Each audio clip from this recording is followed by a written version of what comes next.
एक बार की बात है। एक राजा को लगातार कई रातों से एक अजीब सपना आ रहा था। सपने में बार बार एक कुत्ता आता और उसे देखता रहता। राजा उस सपने से परेशान हो गया। उसने यह बात अपनी रानी को बताई।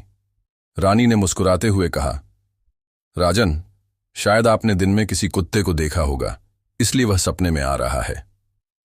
राजा को रानी की बात कुछ हद तक सही लगी, लेकिन जब अगली रात फिर वही कुत्ता उसके सपने में आया तो वह बेचैन हो गया। इस बार कुत्ते की आंखों में कुछ ऐसा था जो राजा को विचलित कर रहा था। सपने से जागकर राजा सोचने लगा, यह कोई सामान्य बात नहीं है। आखिर यह कुत्ता बार बार मेरे सपने में क्यों आ रहा है? सुबह होते ही राजा अपनी सेना के साथ महल से बाहर टहलने निकला। चलते चलते वह नगर के एक कोने में पहुंचा, जहां उसने वही कुत्ता देखा जो उसके सपने में आता था। लेकिन यह क्या, वहां कुछ लोग उस कुत्ते को डंडों से मार रहे थे। राजा ने तुरंत सिपाहियों को आदेश दिया, रुक जाओ, इस निरीह प्राणी को मत मारो। राजा की आज्ञा सुनकर लोग पीछे हट गए।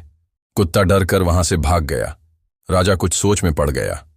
यह वही कुत्ता था जो मुझे सपनों में दिखता है। इसका मुझसे कोई न कोई संबंध अवश्य है। राजा अपने गुरु के पास गया और पूरी घटना सुनाई।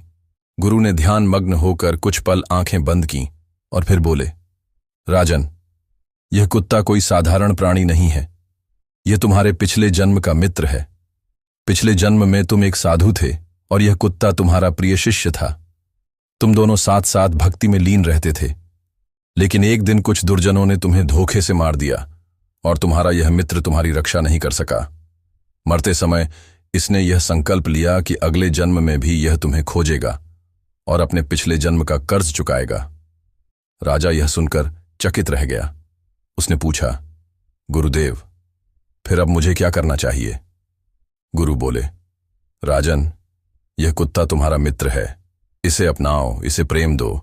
यह अपनी भक्ति से तुम्हारे जीवन में सुख और शांति लाएगा। राजा ने गुरु की बात मानी और उस कुत्ते को उसने अपने सैनिकों को आदेश दिया, नगर के हर कोने में जाकर उस कुत्ते को खोजो।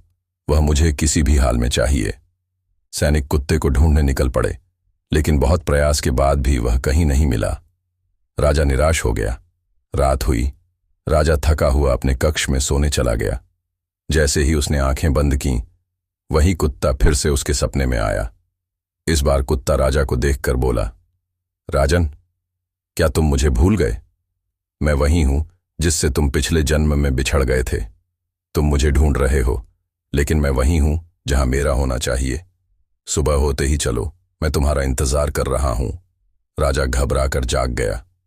सुबह होते ही राजा स्वयं अपने घोड़े पर सवार होकर नगर से बाहर निकल पड़ा। चलते चलते वह एक पुराने मंदिर के खंडहर के पास पहुंचा। वहां उसने देखा वही कुत्ता जो उसे सपनों में आता था। राजा की आंखें भर आईं। जैसे ही उसने कुत्ते को पुकारा, कुत्ता दौड़कर उसके पास आ गया और उसके चरणों में लौटने लगा। राजा उसे प्यार से सहलाने लगा और अपने महल में ले आया।